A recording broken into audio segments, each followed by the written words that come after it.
বিভিন্ন রূপে লীগের ফিরে আসায় সাধারণ মানুষের মধ্যে একটা ভয় ছিল, যদি আবার ফিরে আসে। ব্রিটিশ মন্ত্রিসভা থেকে টিউলিপ সিদ্দিকী জয় বাংলা হয়ে গিয়েছে। আসসালামু আলাইকুম রহমতুল্লাহি ওয়া বারাকাতুহু। This is Sheikh Mohammad Sabbir Hossain once again on the screen.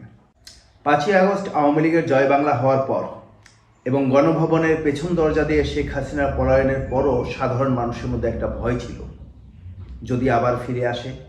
দফায় দফায় শেখ হাসিনার কল রেকর্ড ফাঁস এবং 2 দিন পর পর এক একটা ডেডলাইনের কারণে সাধারণ মানুষের মধ্যে একটা ভয় ছিল, যদি আবার ফিরে আসে।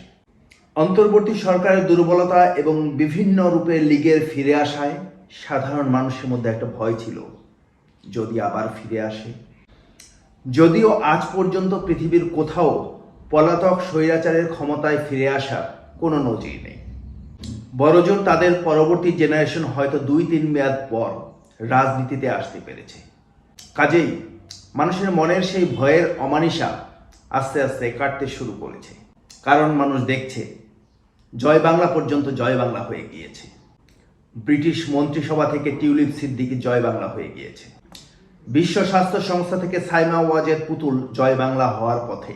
শুধু বাংলাদেশ নয়, সারা পৃথিবীতে শেখ পরিবার জয় বাংলা হয়ে যাচ্ছে। আওয়ামী লীগ এখন একটি বিচ্ছিন্ন দল উইথ বিচ্ছিন্ন কর্মসূচি। পূর্বের রূপে এবং শক্তিতে আওয়ামী লীগের ফিরে আসার কোনো সম্ভাবনা নেই। অতি আশাবাদীদের জন্য বড়জোর শেখ পরিবারবিহীন একটি দুর্বল এবং ভঙ্গুর আওয়ামী লীগ ভবিষ্যতে দেখা গেলেও যেতে পারে। দেখেন এখন আপনারা যা ভালো মনে করেন।